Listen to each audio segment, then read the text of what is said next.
Hi, welcome back to my channel. ఈరోజు మనం సింపుల్గా ఎగ్ డ్రాప్ కర్రీ ఎలా చేసుకోవాలో చూద్దాం. ముందుగా స్టవ్ ఆన్ చేసి ప్యాన్ పెట్టాలి. ఇందులో మనం ఆయిల్ వేసుకోవాలి.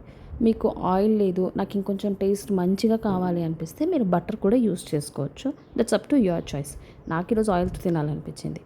అండ్ ఇందులో కొంచెం ఆవాలు, జీలకర్ర, అలాగే కొంచెం వెల్లుల్లిని క్రష్ చేసుకొని వేసుకున్న వెల్లుల్లి, అలాగే కొద్దిగా కరివేపాకు కూడా వేసుకోవాలి. అండ్ చిన్నగా చాప్ చేసిన చిల్లీస్ ఆల్వేస్ లైక్ ఈ కర్రీలో అన్నీ ఫైన్ చాప్ చేసుకోండి సో దట్ బాగుంటుంది కర్రీ. ఇందులో మెయిన్ అదే. అండ్ కొంచెం పసుపు. ఈ పసుపు కొంచెం పచ్చివాసన పోయాక ఇందులోకి చిన్నగా ఫైన్ చాప్ చేసిన ఆనియన్స్. నేను ఇది చాపర్లో చాప్ చేసుకున్నాను. మీరు చిన్నగా నేను కట్ చేసుకోగలను అనుకుంటే you can do that as well. కొంచెం ఆనియన్స్ ఫ్రై అవ్వనివ్వాలి, కలర్ చేంజ్ అయ్యేదాకా, లైక్ గోల్డెన్ బ్రౌన్ అలా. ఇప్పుడు ఫైన్ చాప్ చేసిన టమాటోస్ మీరు మిక్సీ చేసి వేయచ్చు, బట్ అది ప్యూరే లాగా అవుతుంది. అలా కాకుండా ఇలా జస్ట్ చాపర్లో చాప్ చేసుకొని వేయండి. కొంచెం సాల్ట్ వేస్తే తొందరగా కుక్ అవుతుంది. లిడ్ క్లోజ్ చేసుకొని కుక్ చేసుకున్నాను సో దట్ పచ్చివాసన అంతా పోయి నూనె అంతా పైకి తేలాలి. ఇలా తేలిన తర్వాత కొంచెం ధనియాల పొడి వేసుకోండి. ఇట్ కొంచెం మంచి ఫ్లేవర్గా ఉంటుంది. అలాగే కొద్దిగా గరం మసాలా వేసుకోండి. నేను ఇక్కడ కొంచెం కొరియాండర్ కూడా యాడ్ చేస్తున్నాను ఈ ఫేస్లో. ఎందుకు అంటే అందులో ఉన్న మంచి ఫ్లేవర్ అంతా కర్రీలోకి వస్తుంది, దానికోసమని.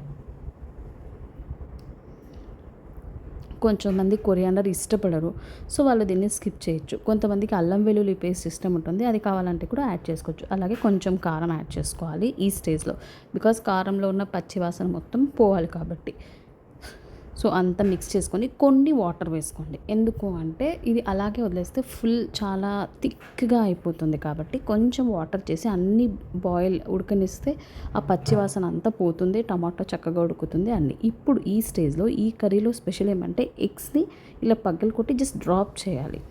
మనం దాన్ని ఎక్కడ కలపొద్దు. ఎన్ని ఎగ్స్ అయితే అనుకుంటున్నామో అన్ని ఎగ్స్ ఒకదాని తర్వాత ఒకటి డ్రాప్ చేసుకుంటూ ఉండాలి. ఒక్కదాని మీద ఒకటి అస్సలు చేయొద్దు. సో ఎక్కువ ఎగ్స్ డ్రాప్ కర్రీ చేసుకోవాలనుకున్న వాళ్ళు కొంచెం పెద్ద ప్యాన్ యూస్ చేసుకోండి. లైక్ ఫిష్కి ఎలా ప్యాన్ యూస్ చేస్తామో అలా. నేను ఇక్కడ ఓన్లీ 5 ఎగ్స్ తీసుకున్నాను కాబట్టి చిన్న ప్యాన్ నాకు సరిపోయింది. సో ఇలా ఒక్కదాని మీద ఒకటి వేసుకొని అండ్ స్టవ్ సిమ్లోనే పెట్టుకోండి, లో ఫ్లేమ్లోనే, బికాజ్ ఇది అలాగే ఉడకాలి. సో ఇప్పుడు లిడ్ క్లోజ్ చేసి ఉడకనిద్దాం. ఇప్పుడు చూసారంటే లిడ్ ఓపెన్ చేసినప్పుడు ఆయిల్ అంతా పైకి తేలింది అండ్ ఎగ్స్ కూడా ఆల్మోస్ట్ కుక్ అయినట్టు వైట్ కలర్ వచ్చేసింది. ఈ టైంలో మనం ఫ్లిప్ చేసుకోవాలి సో దట్ అనదర్ సైడ్ కూడా కుక్ అవుతుంది. ఇలా మొత్తం ఒక్కొక్క ఎగ్ని ఫ్లిప్ చేసుకోండి.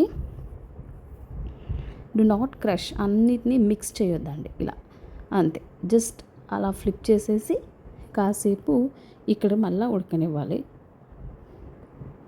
నేను ఇక్కడ కొంచెం మ్యాగీ మసాలా యూస్ చేసుకుంటున్నా బికాస్ నాకు ఈ ఫ్లేవర్ బాగా నచ్చుతుంది కాబట్టి. మీకు నచ్చదు అంటే స్కిప్ చేసేసుకోండి, or if you have any other masala అంటే అది యాడ్ చేసుకోవచ్చు. ఇక్కడ కొంచెం కొత్తిమీర యాడ్ చేసుకొని ఇంకొకసారి ఫ్లిప్ చేసుకొని తీసేసాను నేను, అంతే. సో ఇంతే. ఈ కర్రీని మనం వైట్ రైస్, చపాతీ, రోటీ ఎందులోకైనా తినొచ్చు. చాలా టేస్ట్ ఉంటుంది. టమాటోస్ అవన్నీ ఉండడం వల్ల హ్యాపీగా మిక్స్ చేసుకొని తినొచ్చు రైస్కి కూడా. వేరే ఏది అవసరం లేదు.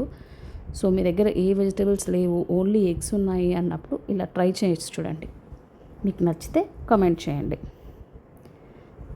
నేను ఇప్పుడు సర్వింగ్ బౌల్లోకి సర్వ్ చేసుకుంటున్నాను.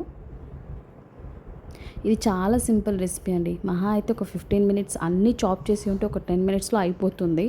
And this is the best recipe. ఒకసారి మీరు ట్రై చేసి చూడండి, అలాగే కమెంట్ చేయండి ఎలా వచ్చిందని. నేను ఇక్కడ ఫైన్ ఆనియన్స్తో గార్నిష్ చేసుకున్నాను, అంతే. ఎంతో ఈజీ అండ్ సింపుల్ అయిన egg drop curry ready. Please do share, like and subscribe my channel and please do support us. Thank you for watching my video.